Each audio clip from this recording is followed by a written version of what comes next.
भी सुनी होंगी। पार्टी से अलग, मतलब मैं पार्टी के तहत नहीं बोल रही, कोई 2 मुद्दे ऐसे जो आपको लगता है कि यदि आप सांसद चुने जाते हैं तो आप सबसे पहले जिन 2 मुद्दों पे काम करना चाहेंगे? मुद्दे बहुत से, देखिए जो बड़ी चीज़ें हैं 2-3, वो ये है कि Meerut should be a smart city.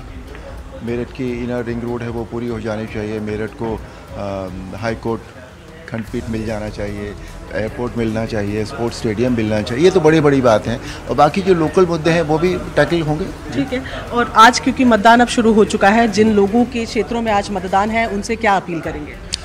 सभी लोग अपना अपना वोट ज़रूर डालें।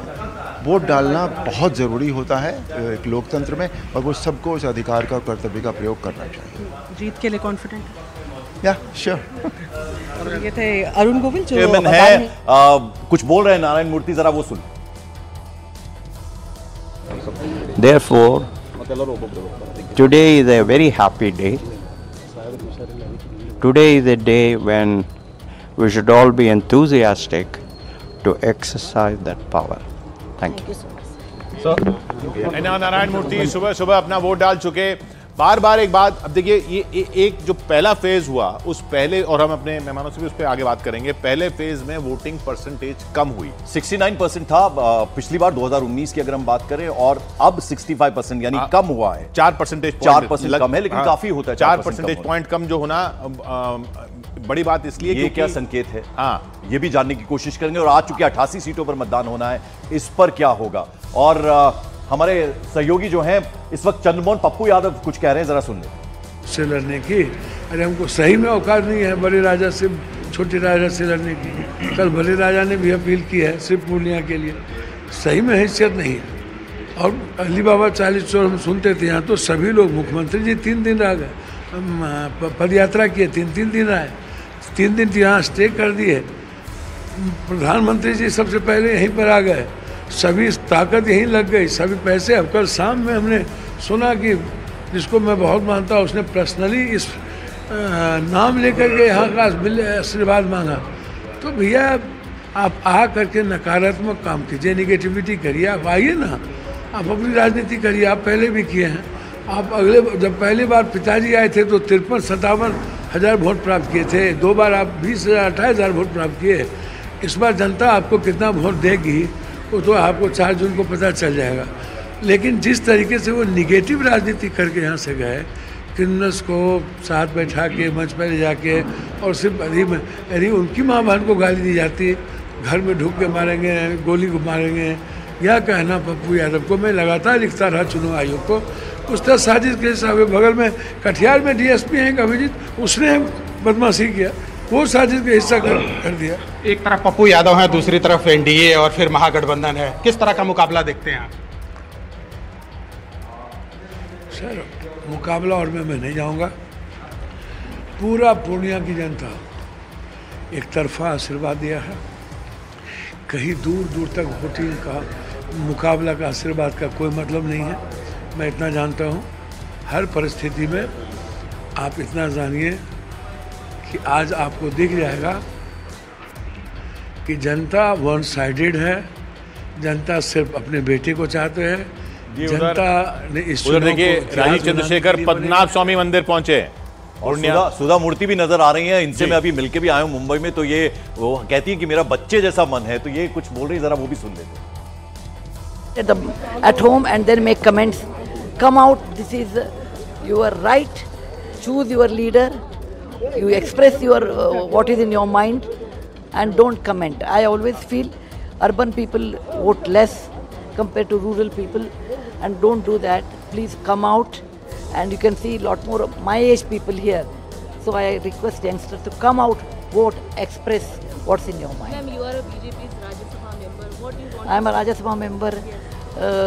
That is nice, but I have not worked there until the session opens. Ma'am, you are an inspiration of so many youngsters, whether all the India, even abroad. What do you want to say about everyone? Any positive message, anything? Please come and vote.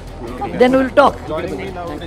Vote देने के लिए प्रेरित करती हुई सुधा मूर्ति। बेंगलुरु में भी आज मतदान है, बेंगलुरु की सीटों पर मतदान है। बेंगलुरु की जो कई भी सीटें हैं उनमें आज मतदान है। हमने नारायण मूर्ति जी को देखा, फिर सुधा मूर्ति जी वोट देकर आई हैं। उधर अतुल गर्ग जो प्रत्याशी हैं गाजियाबाद सीट से, उनके साथ नीरज मौजूद है। नीरज, नीरज, बात कीजिए अतुल गर्ग से। बिल्कुल किशोर, अतुल गर्ग से कहेंगे वो अपनी चुनाव की स्याही दिखाए। अतुल गर्ग जी, अपनी चुनाव की स्याही दिखाइए। मैडम, परिवार के लोगों के साथ यहाँ पहुंचे हुए हैं और परिवार के तमाम लोग, आप लोग चुनाव की स्याही दिखाइए। देखिए परिवार के लोग, मैडम सब अतुल जी से बात करते हैं। अतुल जी, ये बताइए, वीवीआईपी सीट गाजियाबाद मानी जाती है, राजनाथ सिंह रहे, वीके सिंह है अभी मौजूदा में, कितनी बड़ी चुनौती है और क्या सोच के वोट किया है आपने? नहीं, मैं तो हमेशा वोट देता ही हूँ। सबसे पहले जनता पार्टी के टाइम में मैंने वोट किया था और हम लोग अटल बिहारी वाजपेयी, दीनदयाल उपाध्याय के उपासक हैं, तो जो उनकी बनाई हुई नीतियाँ उसके हिसाब से वोट देते हैं। बिल्कुल देते। इनके बेटे भी साथ में, आप अपनी चुनाव की स्याही देखिए, बेटे के साथ पहुंचे, परिवार के लोगों के साथ पहुंचे, पत्नी भी पहुंची है, उनसे भी बात करते। मैम क्या लगता है जनता किस मुद्दे पे वोट करेगी, वोटर किस मुद्दे पे वोट करेगी? वोटर जो है मोदी के लिए वोट कर रही है और मोदी ने विकास इतना किया है, महिलाओं के लिए, देश के लिए, हमारे राष्ट्रीय सैनिकों के लिए। नीरज, तस्वीरें आप दिखाते हैं। देखिए सुरेश गोपी बीजेपी के कैंडिडेट जो हैं त्रिशूर से, वो वोट देने पहुंचे हैं। ये त्रिशूर से तस्वीरें आ रही हैं। सुरेश गोपी वहां पर पहुंचे। केरल की सभी 20 सीटों पर आज मतदान पूरा हो जाएगा। एक ही चरण में पूरे केरल में मतदान हो जाएगा। सुरेश गोपी वहां पर पहुंचे हैं, वो पोलिंग बूथ के अंदर दिख रहे हैं। त्रिशूर से त्रिशूर में ही एक ऐसी सीट है जहां त्रिशूर भी एक ऐसी सीट है जहां पर बीजेपी कुछ उम्मीद लगा रही है कि केरल में अगर खाता खुलेगा तो त्रिशूर से भी खुल सकता है, तिरुवनंतपुरम से भी खुल सकता है, जहां राजीव चंद्रशेखर शशि थरूर को चुनौती दे रहे हैं। त्रिशूर में सुरेश गोपी को हमने देखा। उधर अशोक गहलोत के घर पर अशोक गहलोत मतदान से पहले जोधपुर में वहां पूजा होती हुई, ये तस्वीरें आप देख रहे हैं अशोक गहलोत के घर से।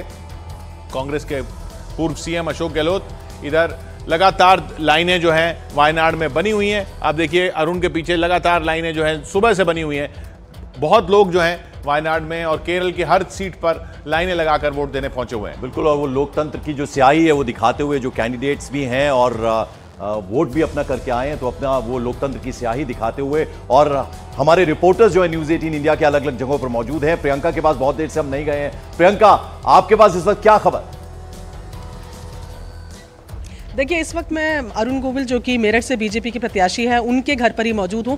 थोड़ी देर पहले ही उनसे हमारी बातचीत हुई थी, जहाँ पर उन्होंने कहा कि आज परीक्षा का दिन ज़रूर है, लेकिन किसी तरीके की नर्वसनेस या एक्साइटमेंट नहीं है। ये एक प्रोसेस है जो जिसको होना है। मेरठ सीट की अगर बात की जाए पंकज, तो ये सीट ऐसी है जहाँ पर 3 बार के जो जीते हुए प्रत्याशी थे बीजेपी के, उनको हटाकर अरुण गोविल को टिकट दी गई है। और तीसरी बार सुनीता वर्मा, यानी कि 2 नामों को काटने के बाद तीसरी बार सुनीता वर्मा को कांग्रेस और सपा के गठबंधन से यहाँ पर टिकट दी गई है।